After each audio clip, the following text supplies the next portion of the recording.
Se preferir outro modelo, também. Não.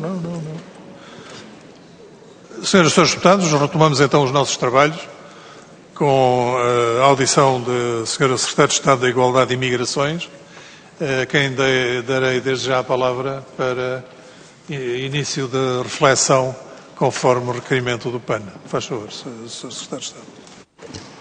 Muito obrigada, Sr. Presidente. Permita-me que cumprimente as senhoras e os senhores deputados e que reitero o gosto que é estar na primeira comissão.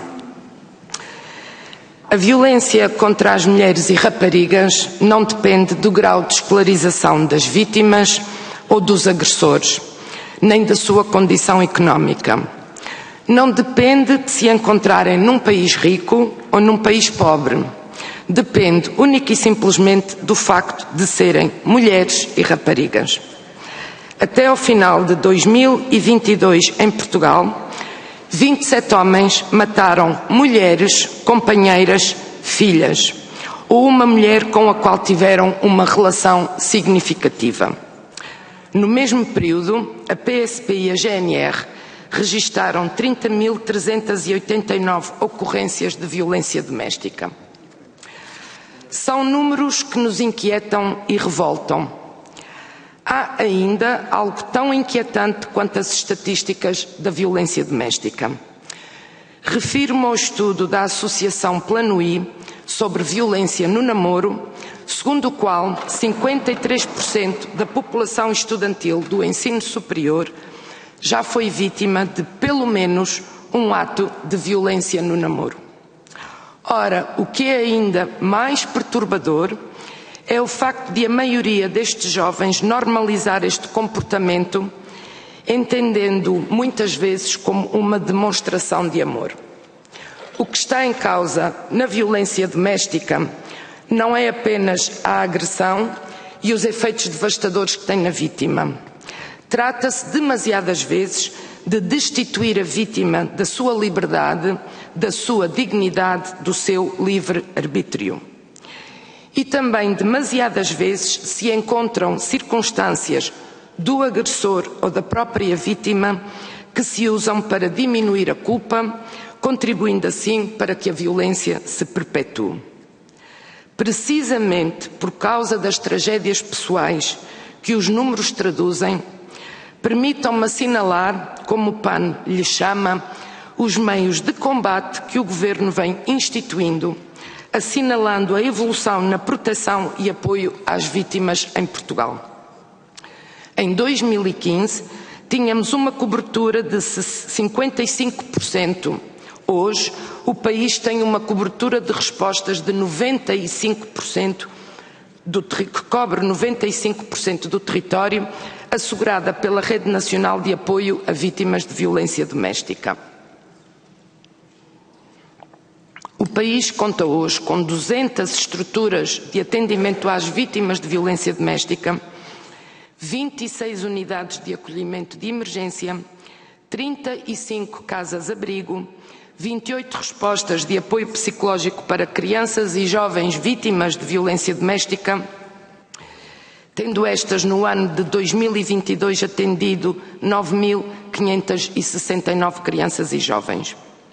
Especializaram-se as respostas, como são exemplo o apoio às vítimas LGBT, portanto vítimas de violência de género e de violência doméstica, às mulheres migrantes, às mulheres com deficiência e às mulheres com doença mental por todo o país. Em preparação e para a abertura ainda este ano de 2023, estão 2 estruturas residenciais para idosas vítimas de violência doméstica. Assegurou-se o alargamento em 3,3 milhões de euros do financiamento das respostas de serviços vocacionados para o apoio às vítimas de violência doméstica, integrados na Rede Nacional de Apoio a Vítimas de Violência Doméstica até junho de 2023. E aumentou-se em 10% o financiamento feito através das verbas dos jogos sociais, de acordo com a legislação própria, a projetos e respostas de atendimento e acolhimento na área da igualdade, nomeadamente violência contra as mulheres, violência doméstica, violência de género, violência sexual e tráfico de seres humanos, tendo em conta o contexto económico e os níveis de inflação, reforçando o reconhecimento do trabalho inexcedível das organizações no terreno e das respectivas equipas. Ao longo destes anos de trabalho e muito por força de a violência doméstica ter sido consagrada como crime público, o trabalho desenvolvido por todos permitiu tornar visível o que antes era invisível.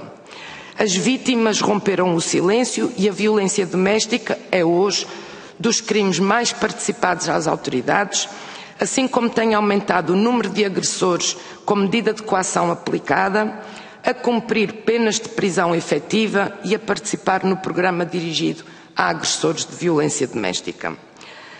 Trabalhamos na padronização de procedimentos no seu aperfeiçoamento, nomeadamente através da revisão do Estatuto da Vítima, da revisão do auto de notícia, da criação de um portal no sítio da SIG que promove o acesso e publicação dos dados, da elaboração de um guia para profissionais que intervêm junto de crianças e jovens, tendo em vista a promoção de competências interpessoais e uma cultura de não violência, e também o manual de atuação funcional a adotar pelos OPCs nas 72 horas e que tem feito o seu caminho.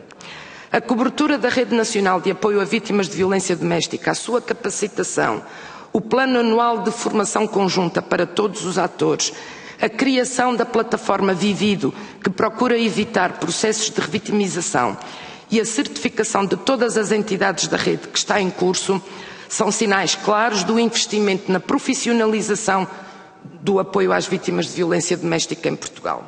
Agora é o momento de nos focarmos na profissionalização da prevenção.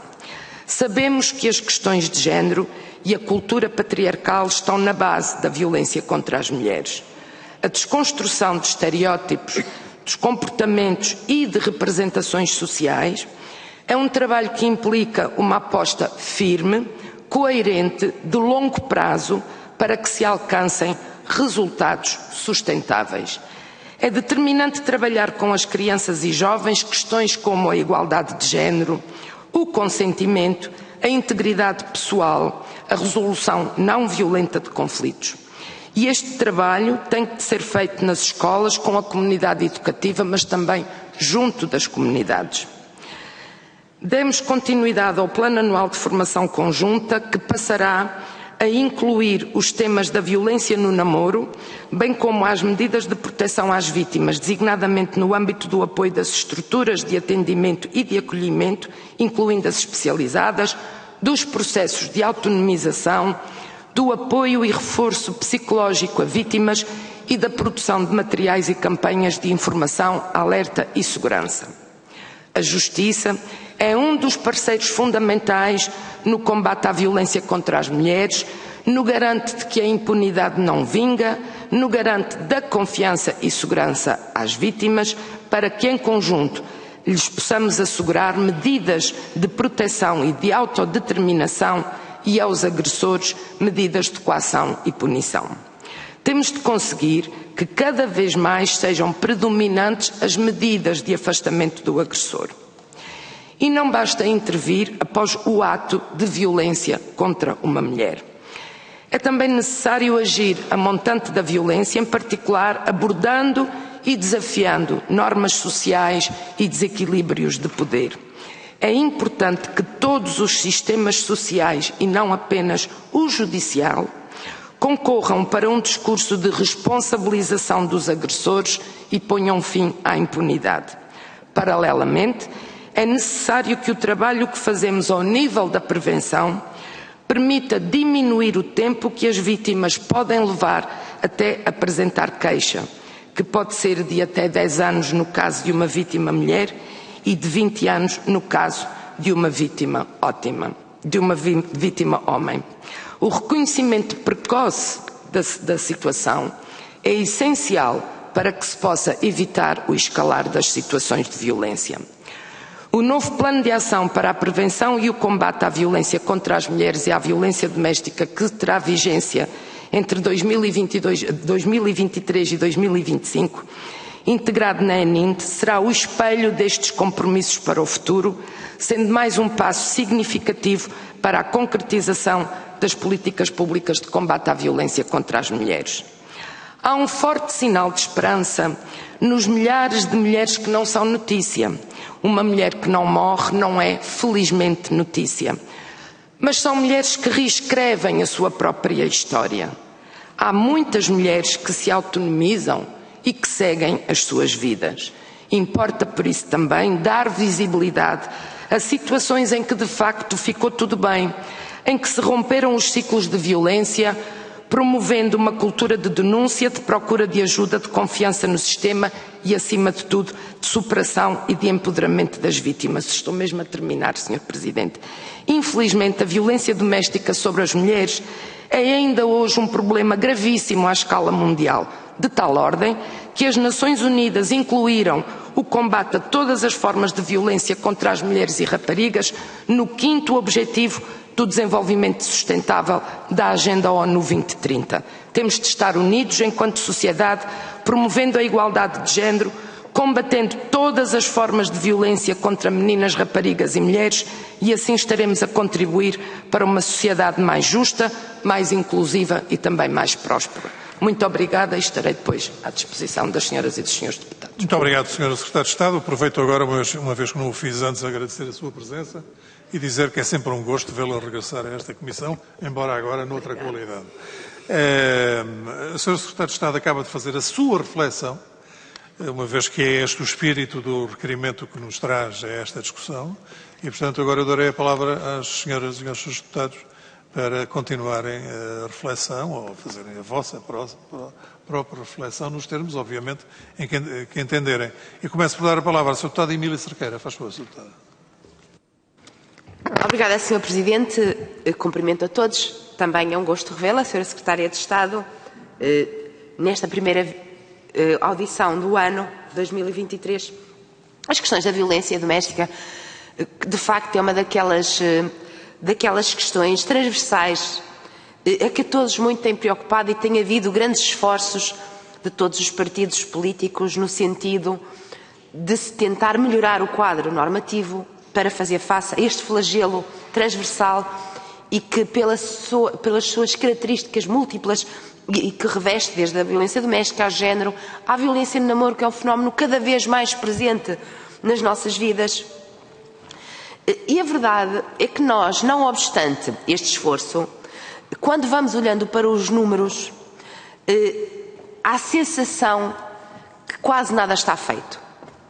Porque os números são cada vez maiores, os números são cada vez... O tipo de violência é cada vez mais grave. O ano de 2022 é um ano que, em termos de homicídio em violência doméstica, voltou a bater recordes, tristes recordes, e também que o repor das situações de violência foi o maior de sempre. E isto, não obstante aquela que é a intervenção inicial da Sra. Secretária de Estado, que nos apelou aqui para a questão da prevenção, que aliás é fundamental. Mas a verdade é que nós vemos com grande preocupação que todo o enfoque desta intervenção inicial se situou apenas na prevenção relativamente à vítima. Mas a verdade é que, se não começarmos a olhar para o agressor de uma outra forma, nunca teremos sucesso nestas políticas. E sistematicamente esquecemos daquela que é a intervenção no agressor. Se nós não conseguirmos fazer reeducação, reabilitação e prevenção junto daquele que comete o crime, estamos sempre a correr, perdoa uma expressão, atrás do prejuízo, e o que se tem visto nos últimos tempos é que os resultados são francamente desanimadores. E, portanto, embora eu saiba, obviamente, que existe já plano de ação para agressores em meio prisional e não prisional, a verdade é que me parece que tem havido um descurar muito grande desta abordagem. E, portanto, eu gostava de saber se também neste ano 2023, que a Sra. Secretária de Estado nos apontou como sendo um ano para a aposta na prevenção, se também vai haver uma aposta muito séria e fundamental e necessária na atuação junto dos agressores. E também, depois há uma outra questão que me parece grandemente preocupante, que é a questão de nós vermos sempre a abordagem em termos de construção de rede, e é fundamental. E isso sim, que se faça uma aposta cada vez maior de quem é afastado do agregado é o agressor e não o contrário. Nós estamos constantemente perante a dupla ou tripla vitimização. Não só do membro que é agredido, normalmente mulheres, bem como das crianças que são vítimas por estarem expostas à situação de violência doméstica, mas para além desta vitimização, depois temos a dupla vitimização de serem arrancados do seu agregado familiar, do seu conforto, da sua escola, do seu meio, até do seu emprego, que é aquilo que faz que haja independência, meio de subsistência também da vítima. E, portanto, quais são as estratégias que estão cada vez mais pensadas? Isso vai acontecendo, obviamente, para que haja um efetivo afastamento dos agressores do seu meio, para que seja o agressor que sofre, permita-me a expressão, as consequências da sua atuação. Porque temos vindo sistematicamente a que a 90% dos casos quem é afastado é a vítima. E esse é um paradigma que me parece claramente que nós temos de abandonar.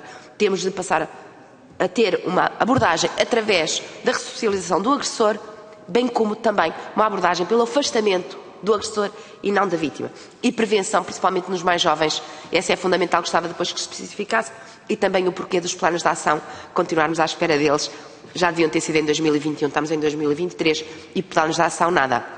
Muito obrigada, Sra. Secretária de Estado. Muito obrigado, Sra. Deputada. Sra. Deputada Patrícia Faro, faz favor.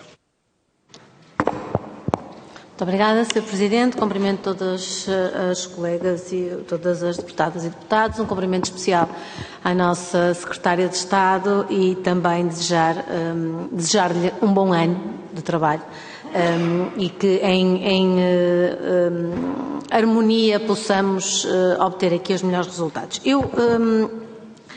Relativamente a este requerimento que é apresentado pelo PAN, eu gostava, antes de mais, de dar aqui uma nota relativamente a esta questão, porque estamos a falar de duas situações distintas. Uma relativamente ao enraizamento da violência doméstica na nossa sociedade e depois quando se fala nas medidas e meios para os combater, erradicar, proteger e mitigar o impacto da violência praticada em contexto doméstico. De facto, a Sra. Secretária de Estado fez efetivamente referência a isso, fez essa reflexão separando aquilo que são as causas deste flagelo e depois, de uma forma muito exaustiva, nos apresentou as medidas e todos os programas que temos para o combater.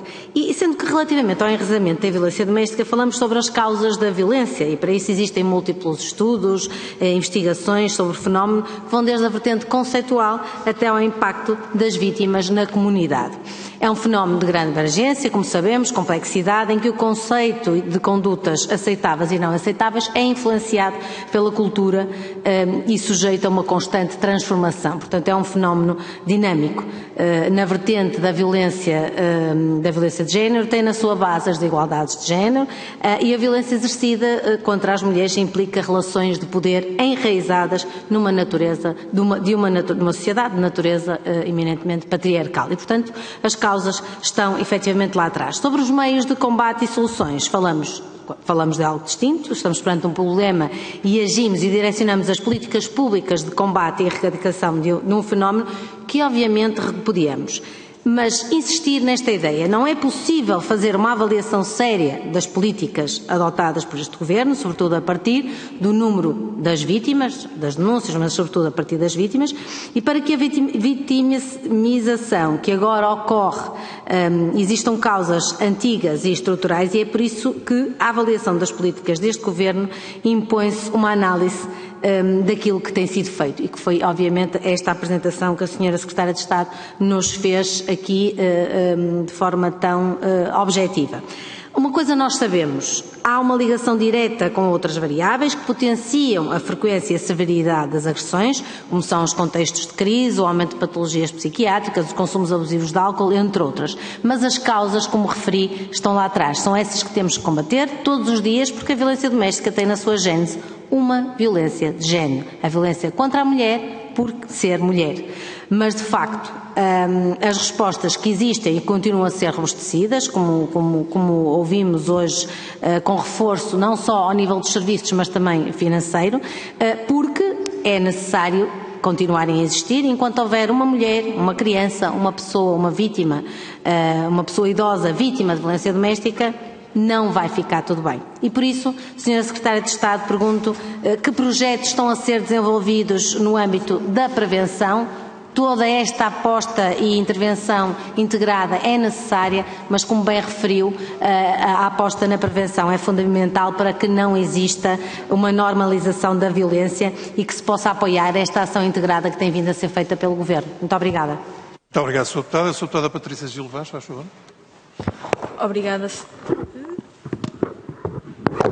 Obrigada, Sr. Presidente, Sra. Secretária de Estado. A violência doméstica é um flagelo que nos tem acompanhado e que, infelizmente, parece que não tem uma solução à vista. O combate à violência doméstica é uma tarefa que cabe a todos os partidos levar a cabo, aos vários agentes da sociedade civil e também das organizações não governamentais, mas sobretudo do Governo, em particular a tutela da Sra. Ministra e da Sra. Secretária de Estado. Sabemos de acordo com o RASI, este é um crime que que registra maiores participações. Sabemos também que quase 80% das vítimas deste crime são mulheres. E sabemos ainda que a exposição de menores a crimes de violência doméstica é particularmente danosa, provocando marcas profundas e indeléveis ao seu desenvolvimento, e por isso mesmo é que propusemos aqui neste Parlamento a autonomização do crime de exposição de menor à violência doméstica. Assim, começaríamos por perguntar se, na sua opinião, e tendo em conta os dados que possuem, se poderá estar o insuficiente acesso a cuidados de saúde mental, nomeadamente o acesso a consultas de psicologia, na origem da falta de resolução destes problemas. Perguntar também como é que tem sido executado o protocolo celebrado com a Ordem dos Psicólogos em matéria de prestação de cuidados de saúde mental nesta matéria, se tem sido feito um esforço para o aumento das respostas de apoio psicológico às crianças vítimas de violência doméstica. Referimos-nos especialmente ao primeiro trimestre de 2022, em que foram atendidas 3.745 crianças, e no segundo trimestre de 2022, perguntar quantas crianças tiveram acesso a estes cuidados. Neste problema existe outra questão que pensamos ser pertinente. O crime de violência doméstica é dos mais participados, como referi, e por isso perguntar, sabendo provas que existem agressões, nomeadamente por haver até a iniciativa da própria vítima em denunciá-las ou de procurar ajuda, o que é que tem sido feito para evitar que estas agressões continuem, que se intensifiquem e que nos piores casos que terminem em homicídio. Perguntar também se concorda que o acompanhamento adequado destes casos, desde a primeira ocorrência, se é a única forma de prevenir que a violência doméstica assuma proporções adequadas, e se pode dizer-se que tem existido uma melhoria deste acompanhamento desde que assumiu funções. Por último, perguntar se tem sido promovida a proteção imediata da vítima nos casos em que já tenham sido registadas agressões, que tipo de atuação articulada tem existido entre as várias entidades que atuam no terreno, nomeadamente na Rede Nacional de Apoio à Violência Doméstica. Obrigada. Obrigado, Sra. Deputada. Sra. Deputada Alma Rivera, faz favor. Muito obrigada, Sr. Presidente. Cumprimento a Sra. Secretária de Estado. Dizer que, de facto, este é um fenómeno que tem causas variadas, é complexo e tem um enraizamento na nossa sociedade, que os números revelam, que é preocupante. Mas, mais do que constatar, nós precisamos de refletir como é que podemos, por um lado, conhecer melhor o fenómeno, mas, sobretudo, agir sobre ele. E uma das medidas que foi tomada pelo anterior Governo foi as formações dos quadros da administração pública que estão nos serviços que são chamados a intervir. E isso serve não só para melhor saber agir sobre o problema e, portanto, na ação, mas também para, com essa formação, contribuir para que existam mais soluções, para que essas pessoas que estão despertas para a problemática possam também elas contribuir para a compreensão do problema e das soluções. E, portanto, gostaríamos de questionar também, ao nível das formações, como tem sido a evolução, uma vez que durante o período da pandemia houve uma redução substancial. Por outro lado, interessava-nos também perceber que investimento está a ser feito nas equipas de prevenção de violência em adultos, porque elas dependem essencialmente dos meios dos centros de saúde e, como sabemos, os centros de saúde não estão dotados dos meios suficientes e não tem havido medidas capazes de contrariar isso e, portanto, esta é uma vertente que é preciso pensar e agir. A mesma coisa relativamente à saúde mental. Continuam listas de meses e nós sabemos a relação que existe entre problemas de saúde mental, entre consumos, não é? Comportamentos aditivos e a violência e, portanto, é preciso agir na prevenção efetivamente. Também questionar que investimento que não seja assegurado pelas autarquias tem sido feito, por exemplo, para a habitação disponível para as vítimas de violência doméstica. Nós também concordamos que não deve ser a vítima a ser sempre retirada, mas também para trabalhar junto para evitar a aproximação do agressor à vítima são precisos meios. E as medidas de coação não valem só por si. Num país evoluído não valem só por si. Não é? Tem um efeito também de evitar a reincidência. No entanto, faltam meios nos estabelecimentos prisionais, faltam psicólogos, como sabemos, os programas dirigidos aos agressores não são suficientes e depois, por outro lado, algo que nos inquieta e revolta de facto é o investimento que depois se faz na proteção destas mulheres. Nós, portanto, atribuem-se pulseiras eletrónicas, botões de pânico, medidas de televigilância, teleassistência e depois quem é que faz esse acompanhamento? E essa é uma questão que eu coloco. Quantos indivíduos têm pulseira eletrónica em Portugal? Quantos deles são agressores de violência doméstica? E quantos técnicos existem para acompanhar as vigilâncias eletrónicas e também para agir no terreno junto dos arguidos, neste caso, e dos condenados, para efetivamente contrariar esses comportamentos e contribuir para que não exista uma repetição e uma revitimização também. Muito obrigada. Deputada Joana Mortágua, faz favor. Muito obrigada, Sr. Presidente. Tirar aqui o computador da frente. Senhora Secretária de Estado, eu queria saudá-la pela clareza da sua introdução em relação à identificação da origem da violência doméstica no machismo e no patriarcado. É justo dizer, ou seja, é exato dizer que a violência doméstica ou a violência de género acaba quando acabar o patriarcado, acaba quando acabar a desigualdade de género. Nós, infelizmente, não podemos decretá-lo, mas podemos contribuir para medidas que promovam a igualdade. Essa é a verdadeira prevenção em relação à violência e era por aqui que eu queria começar. Queria perguntar-lhe exatamente o que é que significa a sua expressão profissionalizar a prevenção. Que medidas de profissionalização da prevenção é que vão ser tomadas e que medidas de promoção da igualdade, nomeadamente nas escolas, é que estão a pensar tomar, que campanhas é que podem promover, o que é que diálogos é que têm construído com as escolas e com o Ministério da Educação sobre esta matéria.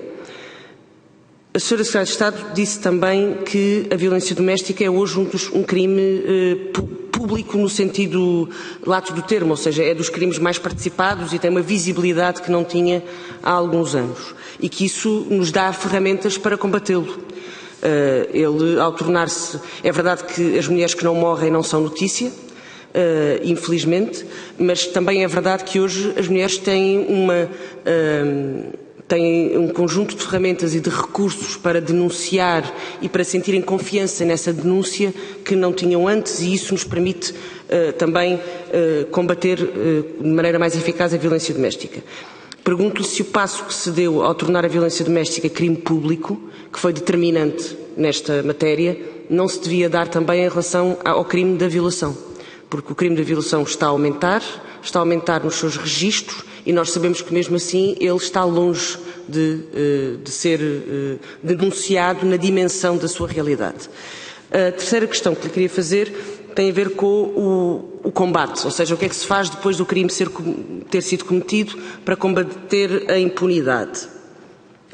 Foram criadas secções especializadas de combate à violência doméstica.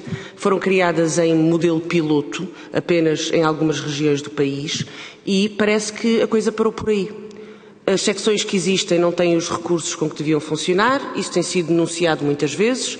Apesar disso, o modelo foi avaliado como um bom modelo e, portanto, pergunto-lhe porque é que estas secções especializadas não são estendidas ao resto do país, porque é que não são reforçadas e o que é que foi feito até este momento para combater aquilo que a Procuradora-Geral da República identificou em 2021 como um grave déficit de meios e de recursos no combate à violência doméstica.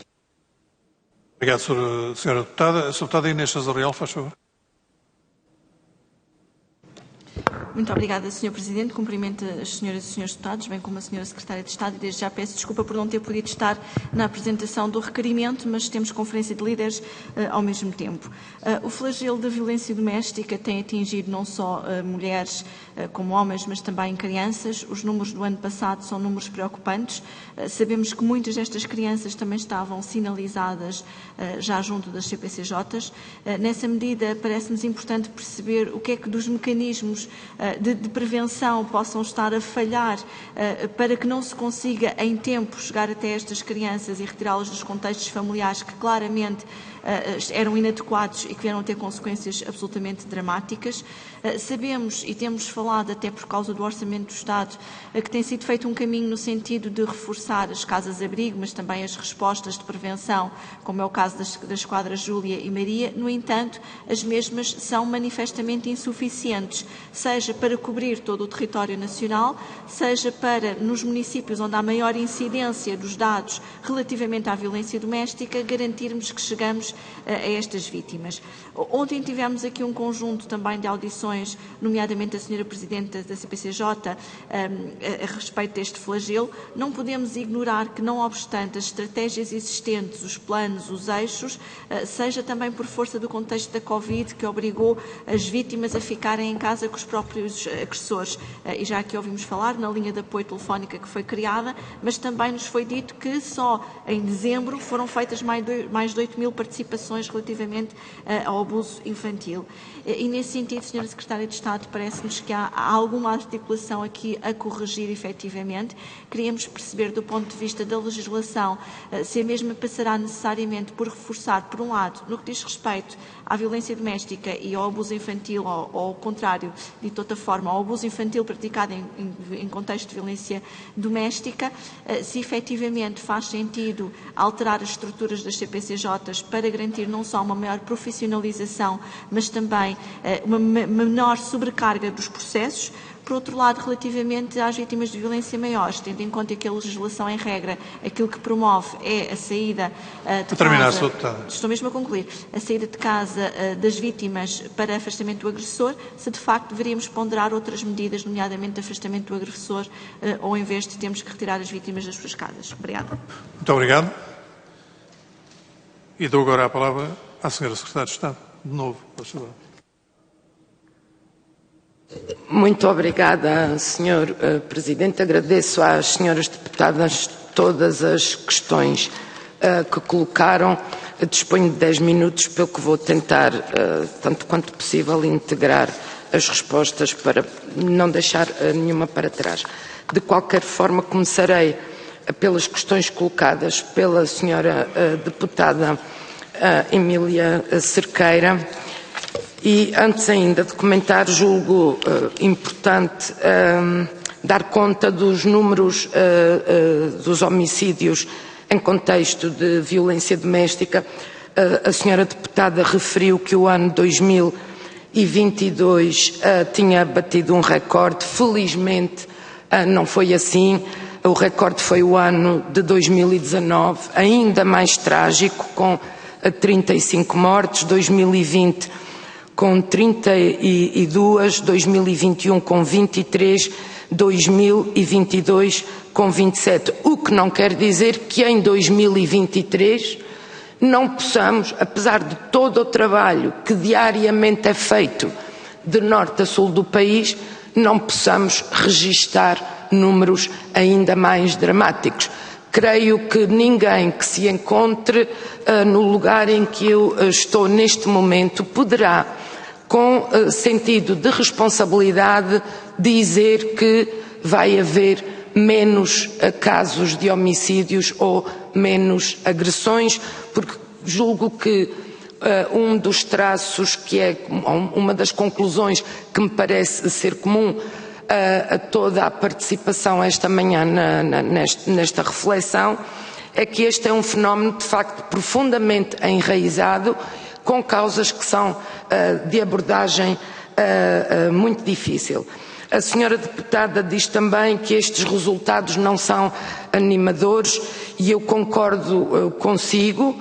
É complicado ver todo o trabalho que é realizado diariamente e não conseguirmos reduzir o número de agressões. E daí que eu tenha referido na minha intervenção a necessidade de uma aposta numa cada vez maior profissionalização da prevenção. E o que é que nós queremos dizer quando falamos em maior profissionalização da prevenção?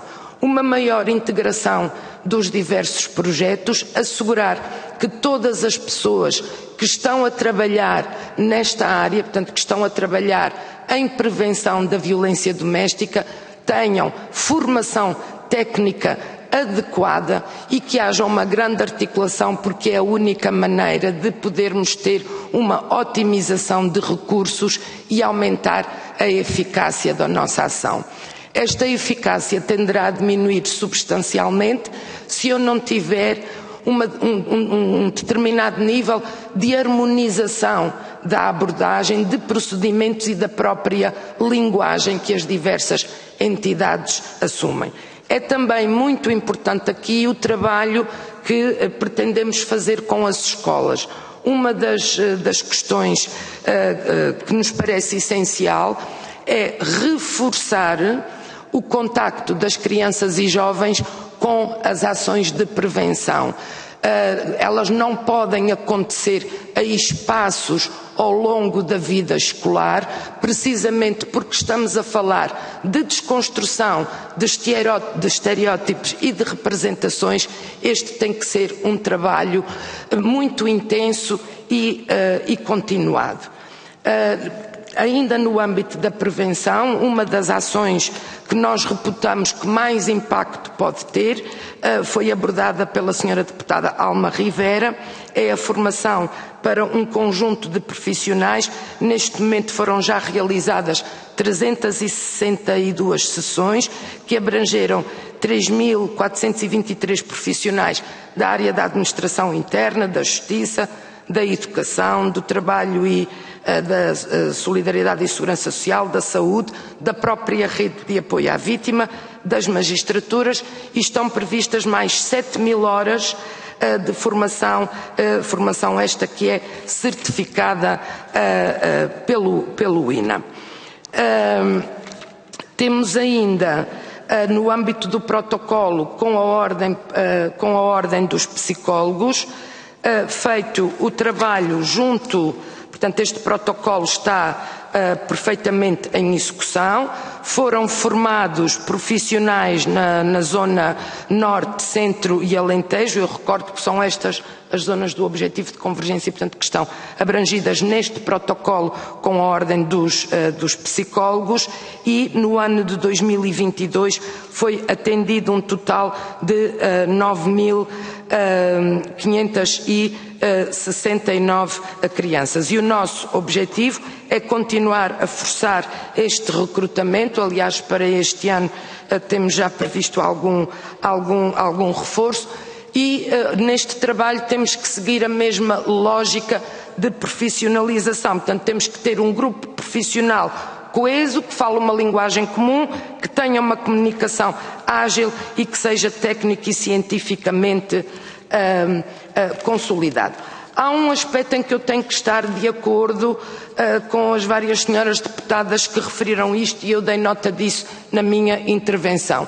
Nós temos que ser mais eficazes relativamente a privilegiar o afastamento do agressor e não o afastamento da vítima. Outra matéria em que temos que ser, de facto, mais eficazes é em conseguir antecipar o momento em que é feita a denúncia, em que há consciência de que existe ali uma situação de conflito que pode escalar. Como eu referi na minha intervenção, uma mulher pode demorar até 10 anos e um homem até 20 para assumirem e tomarem consciência de que são vítimas de violência doméstica. O que significa que ao longo deste tempo não apenas se perpetua o sofrimento da vítima ou das vítimas, no caso de estarmos a falar de um agregado com crianças que são igualmente expostas a este fenómeno, como também o passar do tempo é por si só um fator indutor da escalada da violência. O que é que precisamos para que isto aconteça? Precisamos de continuar a trabalhar na prevenção com vista à consciencialização das vítimas, mas considero também muito relevante a referência que creio que foi a senhora deputada Emília Cerqueira que o fez, à atenção que devemos dar ao agressor. E eu não poderia estar mais de acordo, e aliás creio, senhora deputada, que na última audição que tive a oportunidade de ter com as senhoras e os senhores deputados, que referia isso precisamente. Julgo até que terei dito que daqui a 10 anos não podíamos estar a continuar a falar na rede e nas respostas de apoio à vítima, porque o que é aqui essencial é diminuir o número de agressões que ocorrem. E, portanto, é todo este trabalho de prevenção e de reforço da capacidade de apoio tanto à vítima como ao agressor, ainda antes do escalar da violência. Porque só detectando a situação quando ela ainda está numa fase inicial é que ela poderá ser trabalhada no sentido da sua resolução e evitando, por isso, o escalar da violência. Eu diria, por isso, que nós temos aqui 3 objetivos essenciais. Este reforço na prevenção primária, muito dirigida quer a crianças e jovens, para que haja esta desconstrução que levou milénios a integrar, que tem na sua gênese, como aqui foi referido, de facto, o domínio do homem pela mulher e esta ideia até muitas vezes da masculinidade associada a esta capacidade de demonstrar o domínio do outro. Portanto, a prevenção primária dirigida a crianças e jovens e dirigida a potenciais agressores. Obviamente que é mesmo uma prevenção primária, porque nós não podemos ir à procura, não estamos num contexto idêntico àquele filme do relatório minoritário em que os potenciais criminosos eram antecipadamente identificados. Isso não existe no mundo real e, portanto, este trabalho de prevenção junto do agressor tem que ser feito também ao nível da prevenção primária. Depois, conseguir efetivamente que seja o agressor a afastar-se e não a vítima, que de facto perde tudo. Eu não poderia estar mais de acordo com a senhora deputada, sendo certo que sempre haverá situações em que, por razões de segurança, se o Tribunal não decretar uma medida de privação uma medida de coação de privação da liberdade do arguido e ainda assim a avaliação de risco for de um determinado nível, aí terá sempre que continuar a existir a possibilidade do acolhimento da vítima ou das vítimas para a sua proteção. Creio também que outra área em que teremos que continuar a trabalhar, e esse trabalho tem sido feito, é na autonomização das vítimas.